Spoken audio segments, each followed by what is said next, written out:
ये वही जगह है गांदरबल जहां पर कारगिल युद्ध समाप्त होने के बाद जब परमिशंस मिली थी तो मैं गई। वहां पर क्षीर भवानी माँ का मंदिर है और मैंने माँ के मंदिर में जाकर हाथ जोड़कर माँ से प्रार्थना करी कि आपने मेरे हस्बैंड और उनके पूरी टीम और सभी देशवासियों का बहुत ख्याल रखा। उस दिन शायद माँ का आशीर्वाद ना होता तो जाने क्या हो सकता था।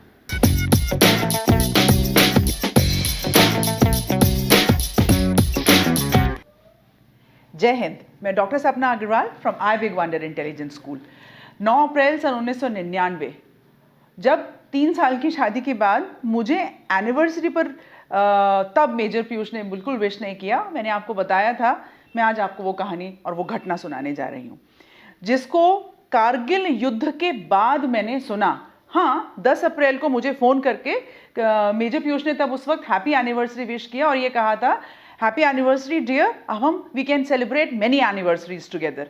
लेकिन तभी युद्ध का ऐलान हो गया था और कारगिल युद्ध स्टार्ट हो गया था, तो मुझे समझ नहीं आया कि ये घटनाक्रम क्या था। लेकिन मैं मेरे हस्बैंड की आवाज़ सुनकर बिल्कुल सन्न रह गई थी और मैं जानना चाह रही थी, पर टेलीफोन पर तो वो बहुत सारी इन्फॉर्मेशन बताते ही नहीं थे कि वहाँ पर क्या हो रहा है। तो कारगिल युद्ध समाप्त होने के बाद जब सभी फौजी अपने अपने घर लौट रहे थे, बहुत सारे लोग शहीद भी हो गए थे, तब उन्होंने एक दिन मेरे बहुत पूछने पर मुझे ये घटना सुनाई। लेकिन देखिए, इस कहानी को मैं तो कानों सुनी सुना रही हूं आपको कि जो मैंने उनसे सुनी।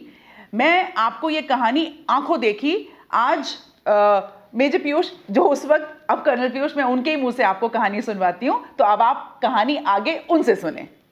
9 अप्रैल 1999, यह तारीख मैं कभी नहीं भूल सकता। मेरे को खबर मिली कि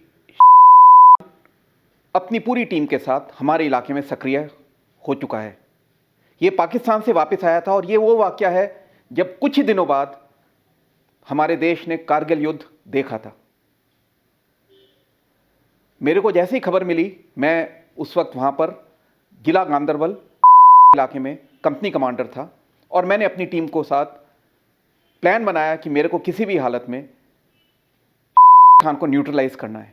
और उसको इससे पहले कि वो, क्योंकि वो वहाँ पर काफ़ी ड्रेडेड और काफ़ी खतरनाक था और पूरे इलाके में उसकी दहशत थी, तो हमें कुछ ना कुछ करके उसको ख़त्म करना था या न्यूट्रलाइज करना था।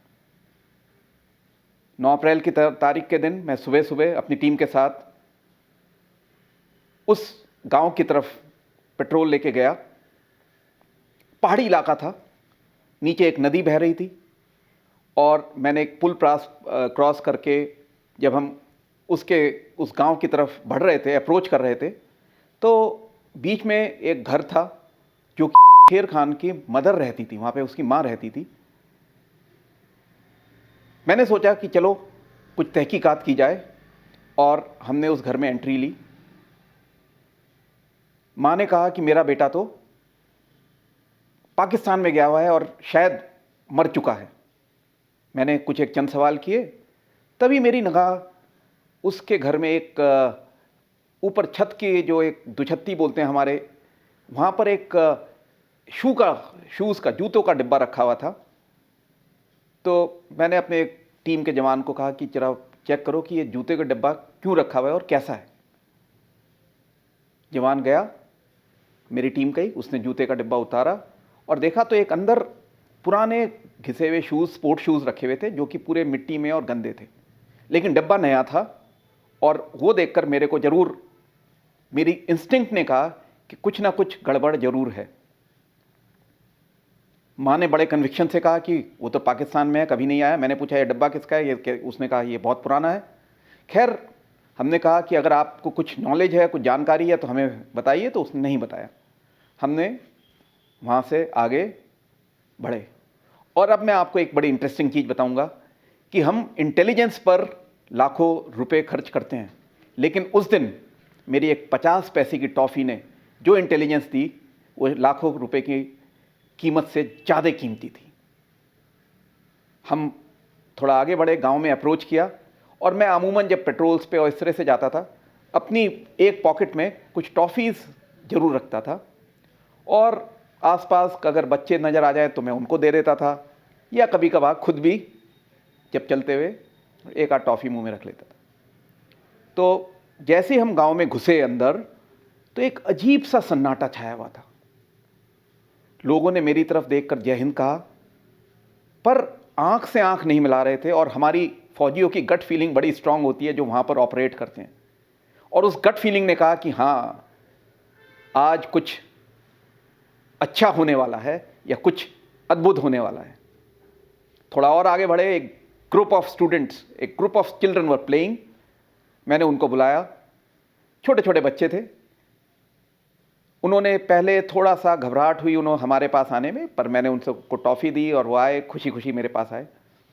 और इसी दौरान मैंने एक बच्चे से उसके गले में हाथ रखा और कहा कि चलो हम थोड़ा सा आगे चलते हैं।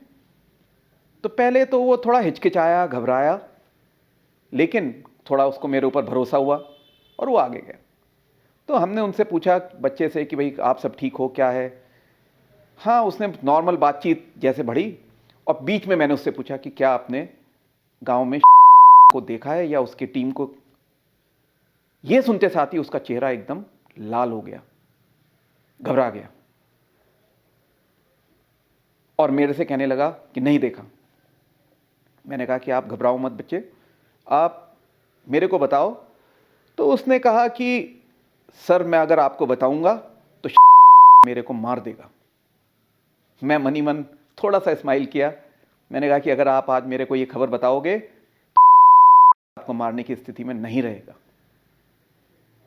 मैंने उसको भरोसा और दिलाया, और उसने कहा कि चलो मैं आपको वो घर दिखा देता हूं जहां पर वो छिपा हुआ हो सकता है। बस मेरे को तो यही खबर चाहिए थी। और किसी भी जो टेररिस्ट बॉर्न इलाके में कभी भी कोई सिक्योरिटी फोर्सेस ऑपरेट करती हैं, सबसे ज़्यादा इंपॉर्टेंट जो इंफॉर्मेशन होती है वो हार्डेंड जिसको हम बोलते हैं। अगर हमें पिन पॉइंटेड घर पता चल जाए कि किस घर में उग्रवादी छुपे हुए हैं, हम इंडियन आर्मी उनको अगले दिन के लिए मौका नहीं देती है। उसने जैसे ही घर बताया, वहां से कोई हरकत नहीं हो रही थी, बिल्कुल शांति छाई हुई थी। नीचे नदी की आवाज भी आ रही थी, ठंडा मौसम था। अप्रैल में भी कश्मीर में काफ़ी ठंड होती है। मैंने अपनी टीम से कहा, जिसको हम QRT बोलते हैं, क्विक रिएक्शन टीम, आप इस घर की घेराबंदी करो। और हम एक ड्रिल के मुताबिक कॉर्डन हमने घर को किया। और मजे की बात यह है कि घर से कोई रिएक्शन नहीं आया, ना हरकत महसूस दी, ना रिएक्शन महसूस दिया। एक बार तो मेरे को शक हुआ कि शायद इस बच्चे ने मेरे को गलत जगह भेज दिया या कोई शायद ट्रैप में मैं ना फंस गया हूं। पर इंस्टिंक्ट भी होती है, टैक्टिक्स भी होती है और ट्रेनिंग भी होती है। इन तीनों का एक उस वक्त मेरे पास जिसको कहें कि एक बूस्ट आया। इंस्टिंक्ट ने कहा कि जरूर सच है, और टैक्टिक्स और ट्रेनिंग तो हमारी सबकी होती ही होती है। मैंने एक वहाँ से गांव का एक व्यक्ति था जो कि वहाँ का नोन व्यक्ति था, सरपंच या जो भी कहें उसको, सरपंच नहीं था एक्चुअली, उसी उनका। तो हमने उनसे बातचीत करी कि शायद, उसने कहा कि यहाँ तो कोई भी ना उसका आदमी है। उसने बड़े कन्विक्शन के साथ, बड़े जोर से कहा कि कोई नहीं है। मैंने कहा कि नहीं है, फिर भी आप घर के अंदर एक बार देख के आइए कि अगर कोई है तो बताइए, नहीं तो वापस आके हमें बताइए। तो वो जैसे ही अंदर घर में गए और वापस आए नहीं, हमने 5 मिनट 7 मिनट वेट किया, कोई मूवमेंट नहीं। अब मेरा शक पक्का हो चला था और मेरे को पता था कि अंदर कुछ गड़बड़ है। उसने उस बूढ़े व्यक्ति को हॉस्टेज बना लिया था। मैंने अपना जो हमारी फौज की ट्रेनिंग है उसका पूरा, क्योंकि मेरे को इस वक्त ज़रूरत थी कि किसी भी तरीके से मेरे किसी जवान के ऊपर कोई गोली ना आए और मैं बड़ा पीसफुली इस सिचुएशन को हैंडल कर पाऊँ, और वो मैं चाहूँगा कि वो सरेंडर करें। हमने सरेंडर कॉल किया, पर उन दिनों में जब आतंकवाद कश्मीर में पीक पर था, ये टेररिस्ट सरेंडर नहीं करते थे। इनका इंडोक्ट्रिनेशन एक भयंकर तरीके से हो जाता था और ये सरेंडर करने को बिल्कुल तैयार नहीं होते थे। इनके अंदर फिदाइन जैसी फीलिंग होती थी कि नहीं, हम सरेंडर नहीं करेंगे। हमने जैसे ही कॉर्डन कंप्लीट किया और वो अंदर था, उसने सरेंडर नहीं किया। तो हम वेट कर रहे थे कि शायद क्या हम फायर करें या हम उसका फायर का इंतज़ार करें। मीनवाइल मैंने अपनी टीम के रॉकेट लॉन्चर, एक 84 mm Carl Gustav rocket launcher वाला जो मेंबर होता है, उससे कहा कि मेरे को रॉकेट लॉन्चर दो। और हम एक पेड़ की आड़, पेड़ का सपोर्ट लेकर हमने रॉकेट लॉन्चर से उस घर की तरफ फायर किया। और घर मेरी से मुश्किल से 50 मीटर की दूरी पर था। रॉकेट लॉन्चर ने खिड़की में से छेद किया, पिछली दीवार को पार किया और जाकर पीछे जो एक पहाड़ी थी उस पर टकराया और बूम, फट गया। अंदर कुछ भी नहीं हुआ। हमने कहा ये तो बहुत गड़बड़ हो गई है। और हम यही सोच रहे थे, तभी अचानक हमारे ऊपर भारी मात्रा में अंदर से फायर आना शुरू हुआ। अब और उसके 2 साथी और जो थे वहां पर, उन्होंने करके था और एक और था, उन्होंने हमारे ऊपर इतना भयंकर फायर डाला कि हमें एकदम सन रह गए कि क्या करें। और मैं बहुत नज़दीक था, मेरे पेड़ की एक आड़ थी, मेरे अदर से उसने ये जो फायर डाला, इसमें UBGL होता है, यानी कि grenade launcher, under barrel grenade launcher से मेरे ऊपर फायर किया, मेरी टीम के ऊपर फायर किया। मशीन गन या AK-47, मशीन गन नहीं कहेंगे, AK-47 का ऑटोमेटिक फायर लगातार हमारे ऊपर आना शुरू हुआ।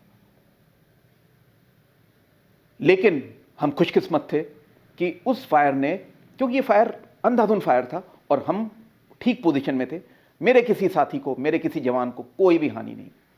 और वो फायर का फ़ायदा उठाकर हमारा जो कॉर्डन था उसको तोड़कर भागने की कोशिश करने लगा। वो 3 दिशा से निकले और मेरा जो पहली एक साइड में लाइट मशीन गन रखी हुई थी, उसने एक को न्यूट्रलाइज किया और उसने कहा कि सर मैंने इसको को मार दिया। ये एक चीज़ जो होती है कि जैसे ही मेरे टीम ने कहा कि हमने उसको एंगेज कर लिया, ये हमारे लिए बहुत बड़ा बूस्ट होता है। तभी मैंने देखा कि मेरी तरफ फायर करता हुआ आ रहा है। मैं भी, मेरे पास भी AK-47 थी।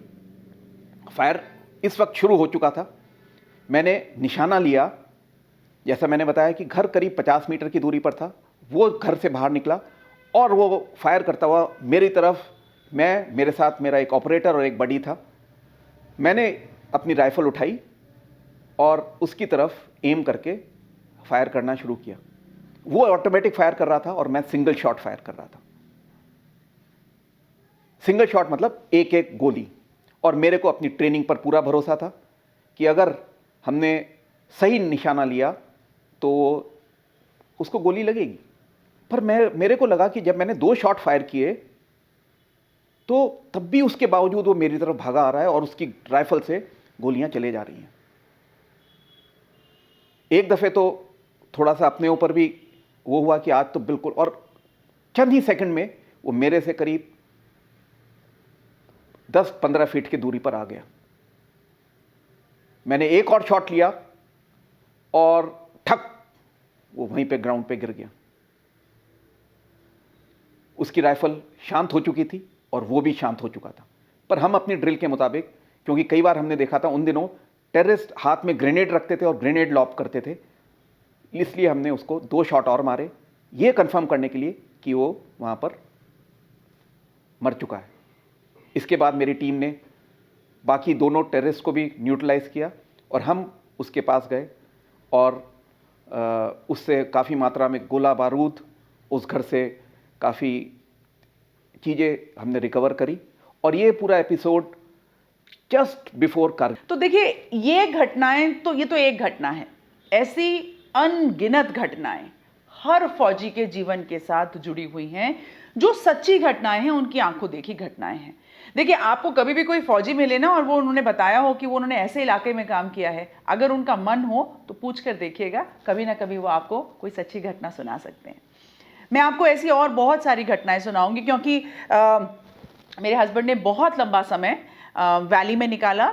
कारगिल युद्ध के दौरान की भी अलग अलग, क्योंकि कारगिल युद्ध एक बड़ा युद्ध था, लेकिन वहां पर भी बहुत सारे छोटे छोटे युद्ध अलग अलग जगह पर चल रहे थे और लगातार जीते जा रहे थे।